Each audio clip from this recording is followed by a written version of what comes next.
meus irmãos. Que a graça do nosso Senhor Jesus esteja conosco nessa manhã e sempre. Amém?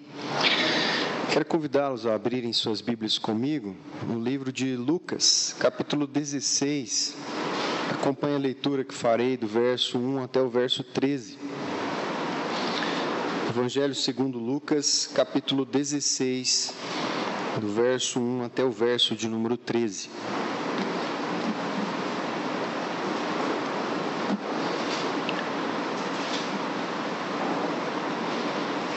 Minha versão um pouco diferente, a Nova Almeida atualizada. Vou ler, peço que os irmãos acompanhem. Jesus disse também aos seus discípulos: certo homem rico tinha um administrador. Um dia ele recebeu uma denúncia de que esse administrador estava desperdiçando os seus bens. Então, chamando-o, lhe disse: que é isso que ouço a seu respeito? Preste contas da sua administração, porque você não pode mais ser o meu administrador. O administrador então se pôs a pensar: que farei agora que estou sendo demitido pelo meu patrão? Trabalhar na terra não posso, de mendigar tenho vergonha. Já sei o que vou fazer, para que, quando for demitido, as pessoas me recebam em suas casas. Tendo chamado cada um dos devedores do seu patrão, perguntou ao primeiro: quanto você deve ao meu patrão? Ele respondeu: 100 barris de azeite. Então o administrador disse: pegue a sua conta, sente-se depressa e escreva 50. Depois perguntou a outro: e você, quanto deve? Ele respondeu: 100 sacos de trigo. O administrador disse: pegue a sua conta e escreva 80.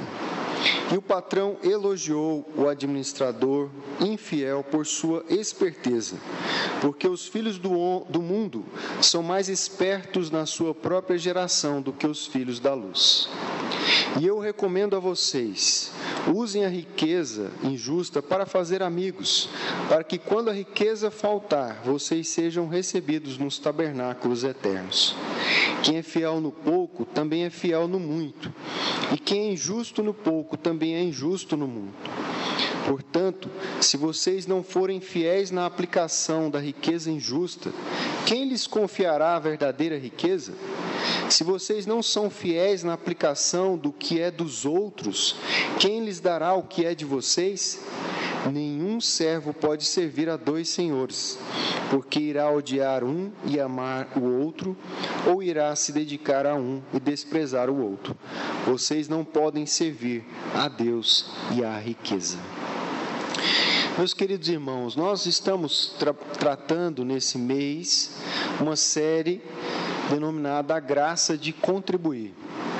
Temos trabalhado alguns textos na Escritura que tratam com respeito à mordomia, ao aspecto de você dizimar, ofertar, de você ser generoso, complacente com as necessidades uns dos outros.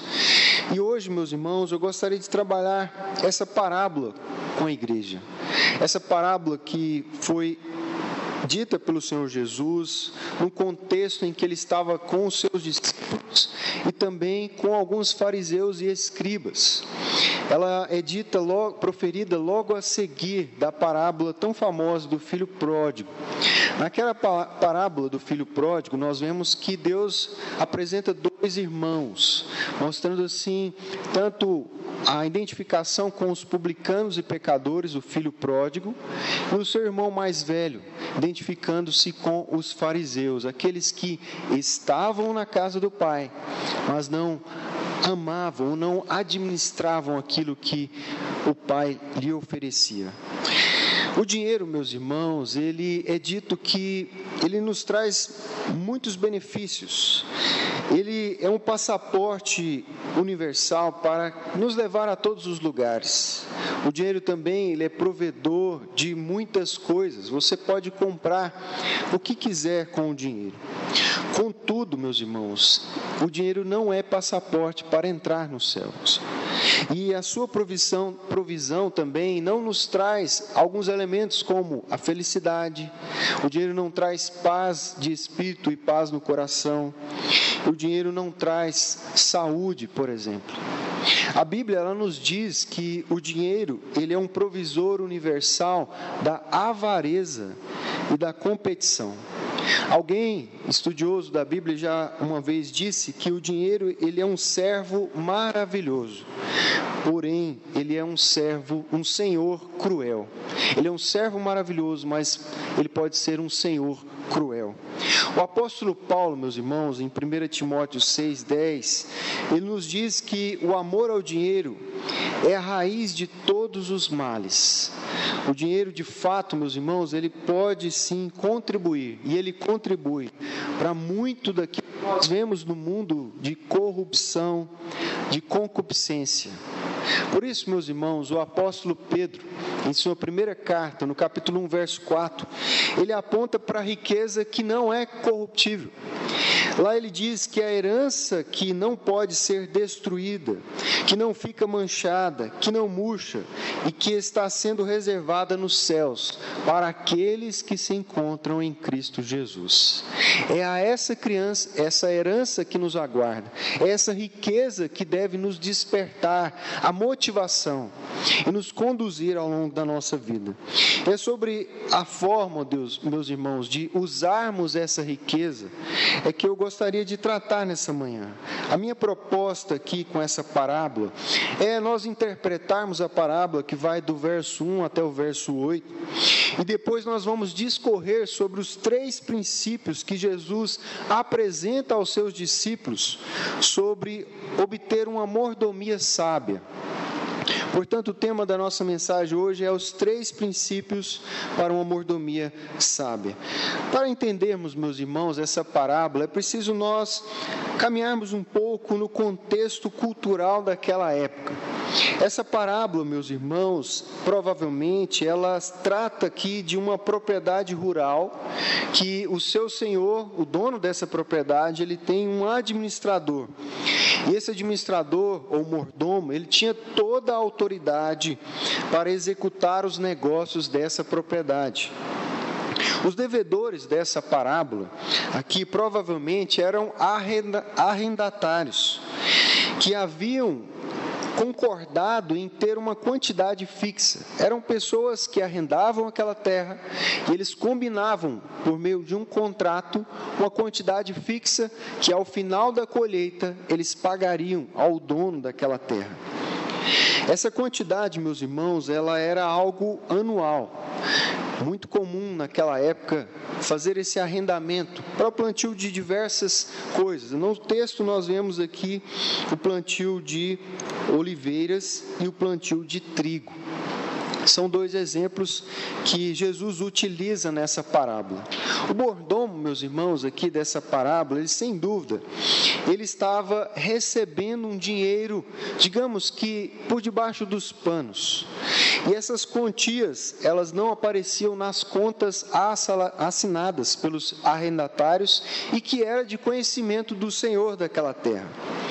Esse senhor, o mordomo, ele era um oficial assalariado. Muito comum esse administrador ele ter uma renda fixa.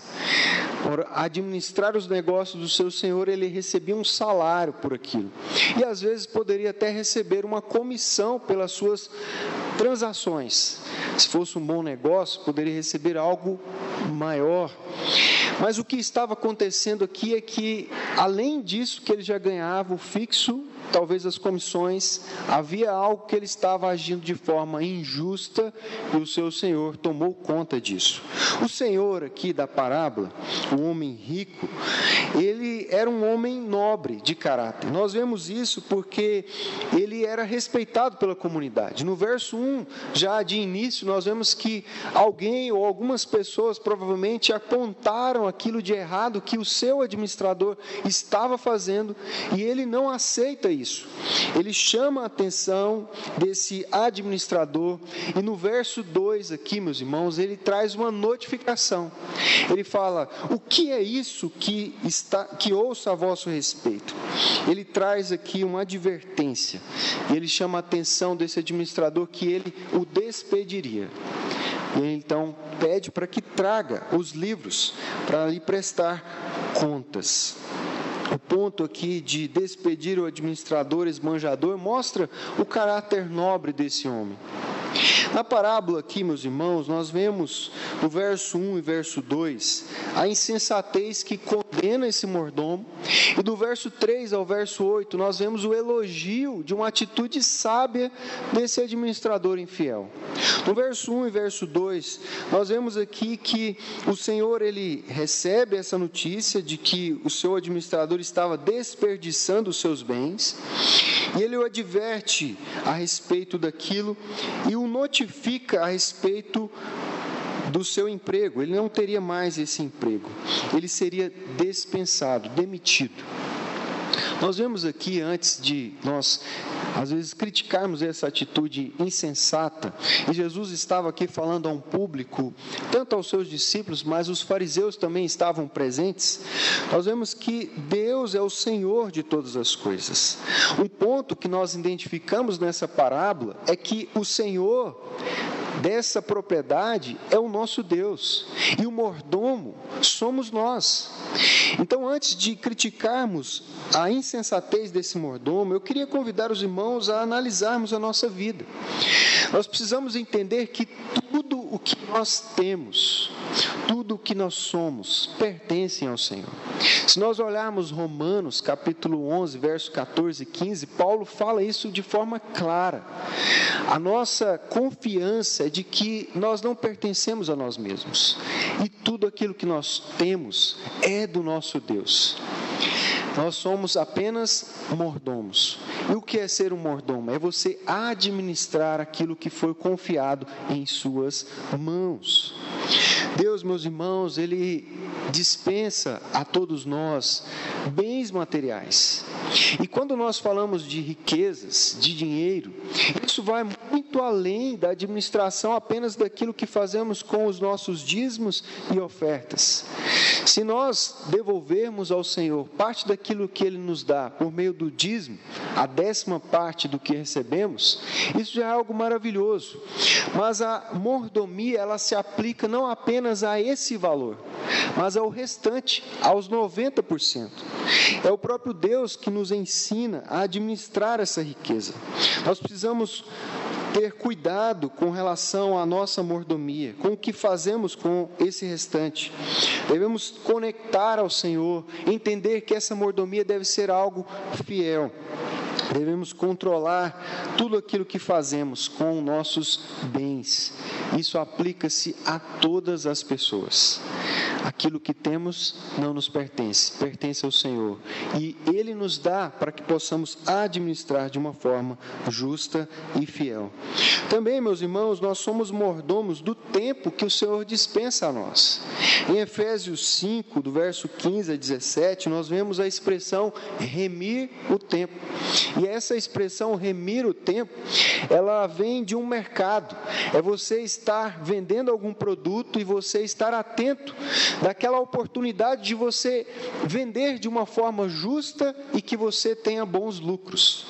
Então, meus irmãos, nós precisamos estar atentos quanto a isso. O tempo a qual Deus dispensa a nós, ele é igual para todas as pessoas. Nós temos a mesma quantidade de minutos por dia, mas nós precisamos ser bons despenseiros, bons mordomos daquele tempo que o Senhor nos dá. Nós não sabemos, meus irmãos, quando será o fim da nossa vida, mas nós precisamos estar atentos com relação ao que fazemos hoje. Nós vivemos tempos difíceis, meus irmãos, tempos em que pessoas queridas, próximas a nós, têm nos deixado. E isso tudo, meus irmãos, esse luto, esse momento deve nos fazer pensar sobre aquilo que estamos fazendo da nossa vida. Onde estamos gastando o nosso tempo? Outra coisa que o Senhor deixa a nós é com relação às nossas habilidades, os dons. 1 Pedro 4,10 fala a respeito disso. Nós devemos usar os dons, as habilidades, tudo aquilo que o Senhor nos dá como talentos, a nossa capacidade para servir uns aos outros. Essa é a boa atitude com relação à mordomia. Nós devemos servir os nossos irmãos e não ser pessoas egoístas. O egoísta, ele diz, aquilo que é meu, é meu. O ladrão, ele diz, aquilo que é seu, é meu.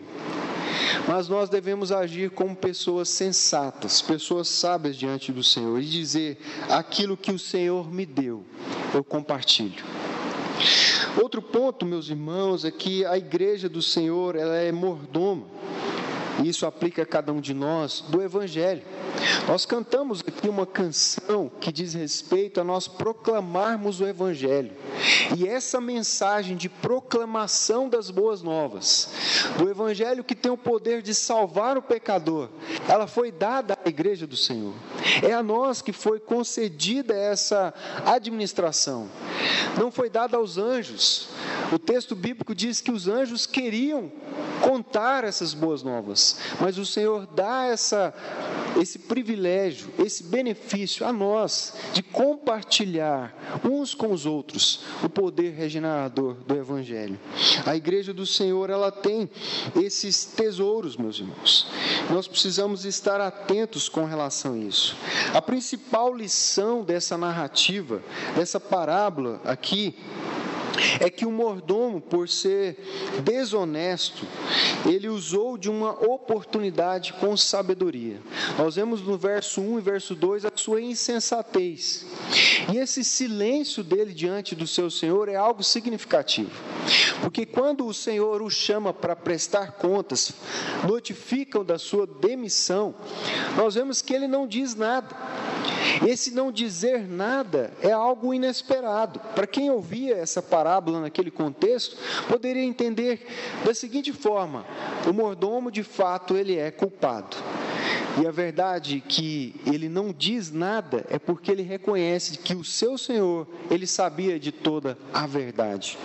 Mas o que ele faz a partir do verso 3 mostra justamente a sua sabedoria de utilizar desse momento oportuno.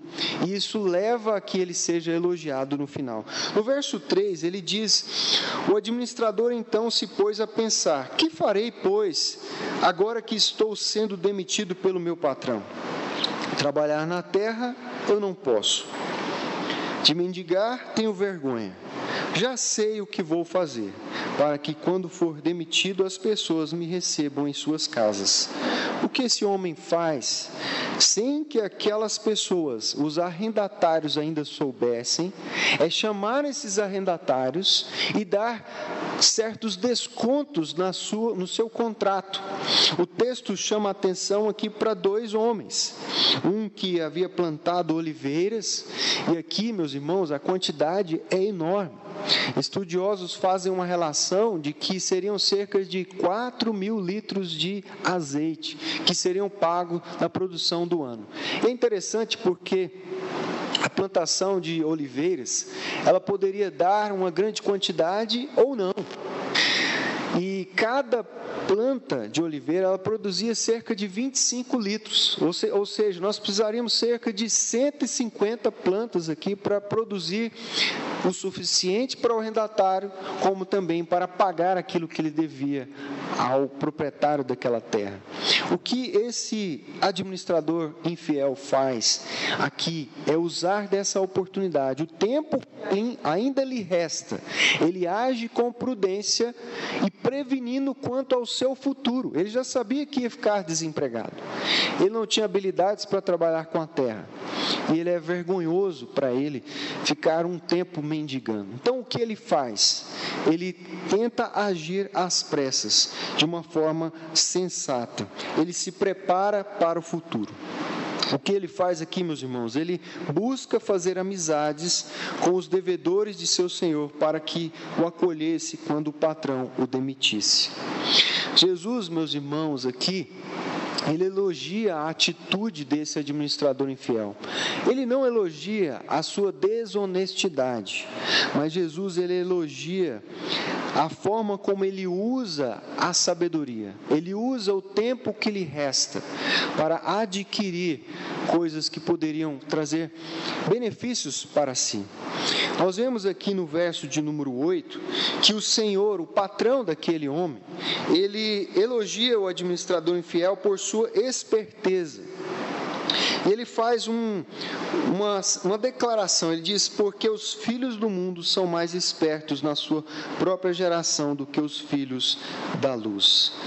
É a partir dessa declaração, o desfecho da parábola. A parábola aqui, meus irmãos, ela aponta para a esperteza, a ousadia, a perspicácia desse administrador fiel no tempo que lhe restava para adquirir amigos, para que ele viesse a dar assistência no futuro. É esse ponto que Jesus elogia.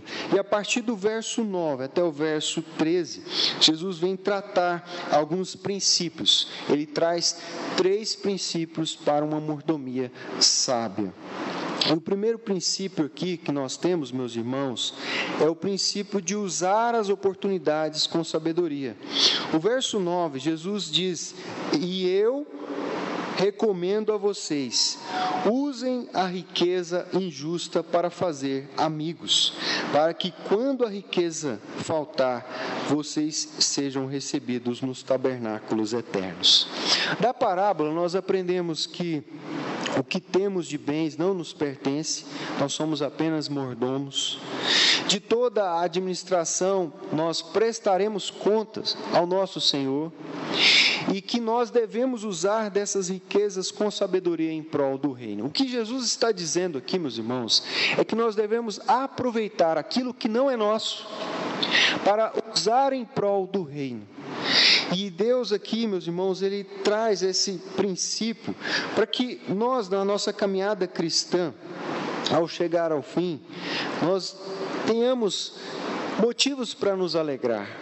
Temos motivos para festejar com aqueles por meio do qual nós utilizamos as riquezas, aquilo que o Senhor nos deu, e nós ganhamos essas vidas para Jesus.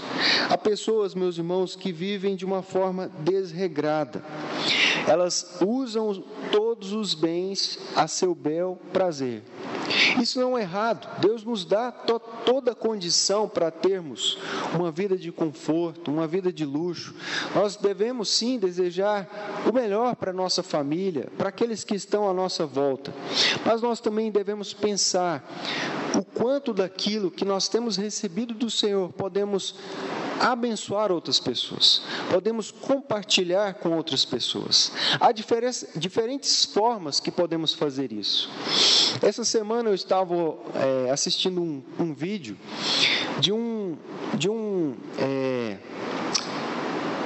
investidor, alguém que dá palestras com relação a onde aplicar o seu dinheiro, e ele falava de uma coisa interessante.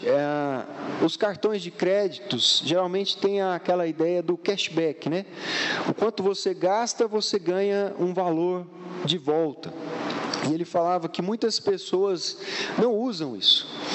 Já outras, elas utilizam para troca de viagens e tudo mais. Mas o que eu achei interessante nessa abordagem é que ela nos dá uma aplicação justa aqui. Imagine você que utiliza o seu cartão de crédito e você pudesse usar todo esse valor do seu cashback para investir em missões, para abençoar outras famílias. É uma forma de você gerenciar aquilo que o Senhor tem lhe dado. Trata-se de uma esperteza? Sim, é uma esperteza, mas é isso que o Senhor está dizendo. É você usar desses artifícios para você investir em vidas, em pessoas. É você utilizar daquilo que o Senhor tem dado a você como recursos. Outra aplicação, outro princípio que o Senhor Jesus nos dá aqui, meus irmãos, é o princípio de ser fiéis na maneira de usar as riquezas materiais. Está aí do verso 10 até o verso 12. Jesus, ele, após dizer essa declaração de fazer amigos para a eternidade, ele fala aqui algumas perguntas. Ele diz: quem é fiel no pouco também é fiel no muito, e quem é injusto no pouco também é injusto no muito. Portanto, se vocês não forem fiéis na aplicação da riqueza injusta, quem lhes confiará a verdadeira riqueza? A segunda pergunta: se vocês não são fiéis na aplicação do que é dos outros, quem lhes dará o que é de vocês? É interessante que nas duas perguntas apresenta-se o termo aplicação. É a forma como nós aplicamos essa riqueza. E aqui, meus irmãos, Jesus deixa claro que é impossível separar o espiritual do material. Ele vem tratar aqui da ideia do material espiritual. Quando ele diz a avareza, o que nós poderíamos traduzir aqui da riqueza para o Deus Mamon, em contraste com o Deus verdadeiro. Ele fala do pouco, mas ele também fala do muito. Ele fala das riquezas de origem injustas, mas ele fala das verdadeiras riquezas espirituais. Ele fala das riquezas alheias, mas ele fala também das nossas riquezas. E por que Jesus ele se preocupa dessa maneira com o dinheiro? É interessante, meus irmãos, que o Senhor Jesus, ele trabalha muitas parábolas com relação ao ensinamento do dinheiro. É porque é algo justamente que compete com o tesouro do nosso coração. Se nós olharmos o texto de Mateus, capítulo 6, do verso 19 a 24, lá Jesus trabalha no Sermão do Monte a respeito de onde está o nosso tesouro. Aonde está o nosso tesouro, aí está o nosso coração. E Jesus aqui, quando ele faz essa relação com o dinheiro, ele traz esse ensinamento com relação ao dinheiro. Ele está dizendo que o dinheiro, ele nunca é um elemento neutro. É essencialmente nocivo e somente Deus pode santificá-lo e usá-lo para o bem. Não é verdade, meus irmãos, que uma das maiores divisões de famílias é justamente herança. Quando o pai ou a mãe falece e os bens que eles adquiriram ao longo da família, o bem que fica para os filhos, isso muitas vezes, infelizmente, gera um conflito entre as famílias. E infelizmente até mesmo em famílias cristãs. Eu conheço irmãos que são brigados e o processo de tramitação e tudo aquilo que de bens dos pais estão parados na justiça, porque os irmãos não se entendem. Quando Jesus trata aqui de dinheiro, meus irmãos, ele está apontando para essa ineutralidade. O dinheiro ele jamais é neutro. As riquezas não são neutras. Mas o que Jesus ensina aqui aos seus discípulos e ensina a cada um de nós é que nós sejamos fiéis na maneira de utilizar as riquezas materiais.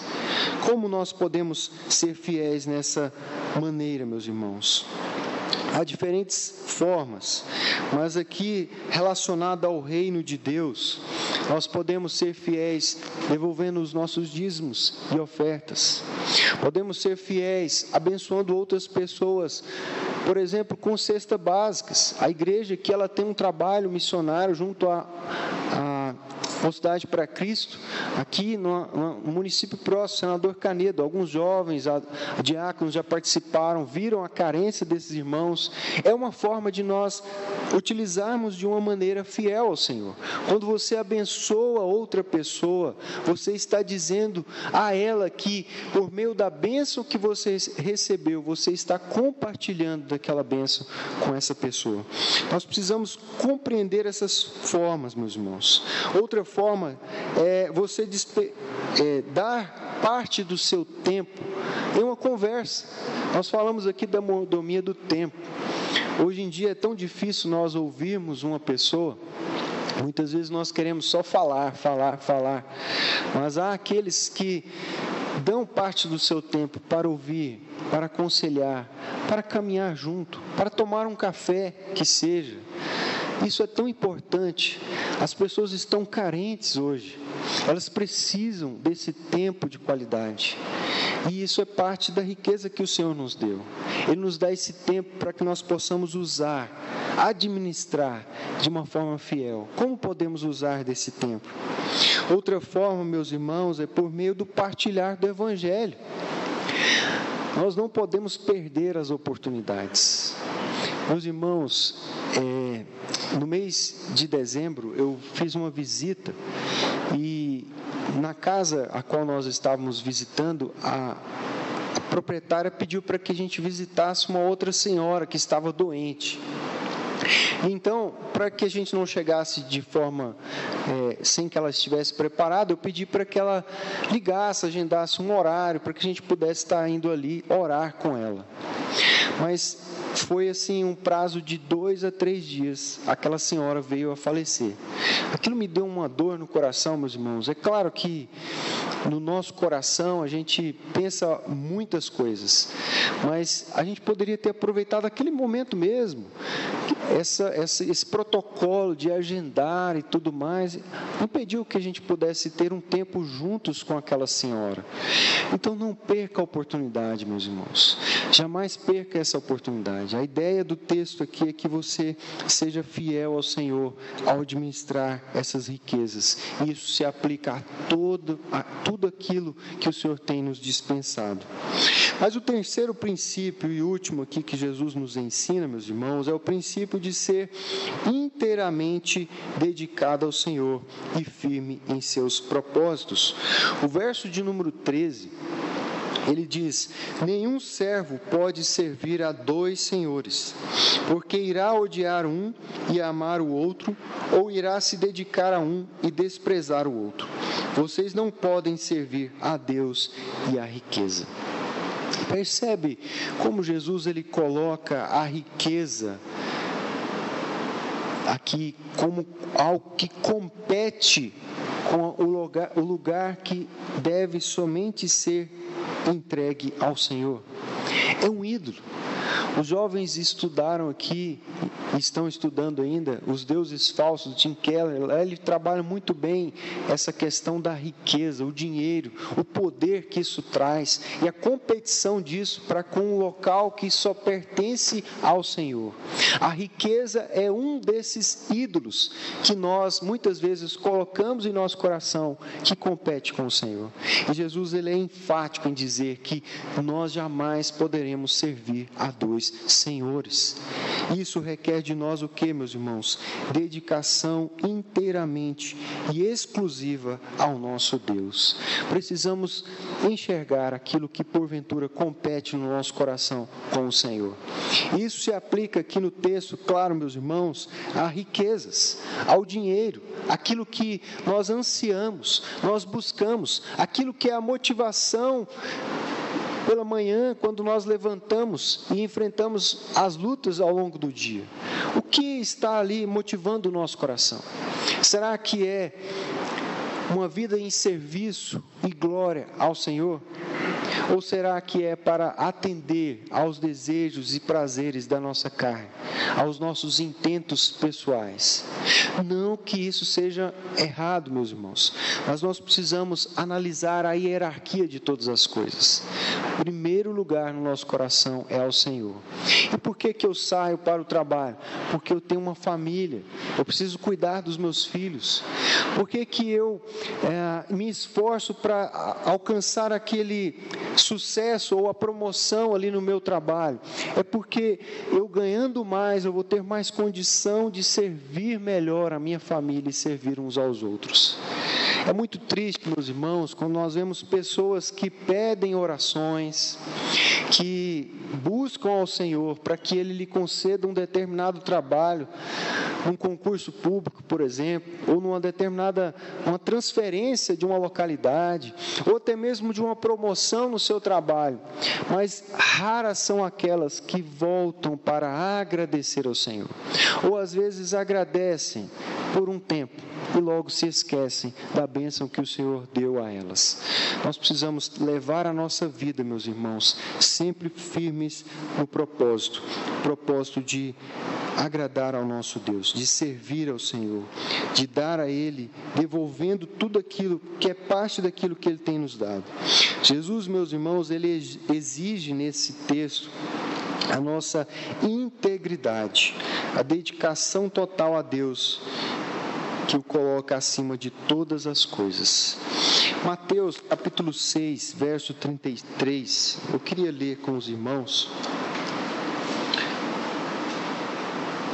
Mateus capítulo 6, verso 33, diz assim: mas busquem em primeiro lugar o reino de Deus e a sua justiça, e todas estas coisas lhes serão acrescentadas.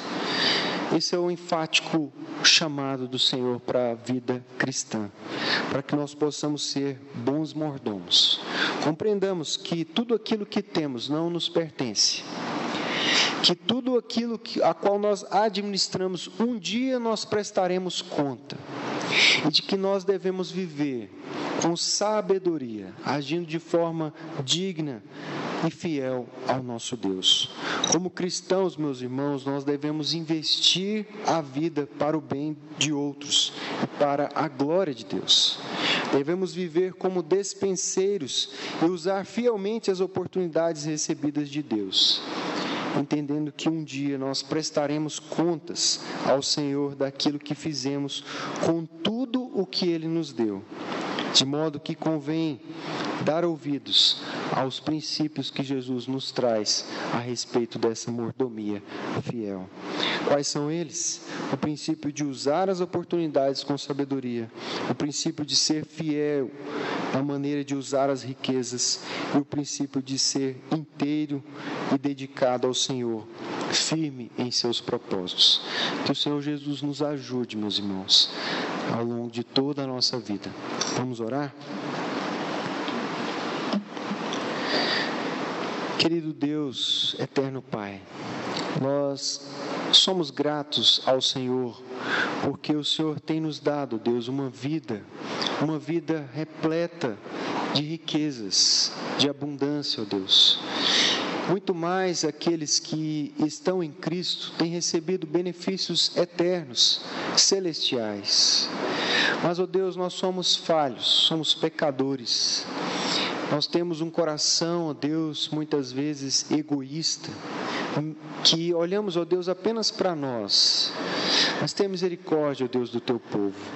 Nos ajude, ó Deus, a sermos bons despenseiros da graça que temos recebido. E nos ajude, ó Deus, a aplicar, ó Deus, as riquezas que o Senhor tem nos dado em favor de outros, para o bem de outros e para a glória do Senhor. Esse é o pedido que fazemos, ó Deus, confiados tão somente no Teu Evangelho e na ação poderosa do Teu Santo Espírito em cada um de nós.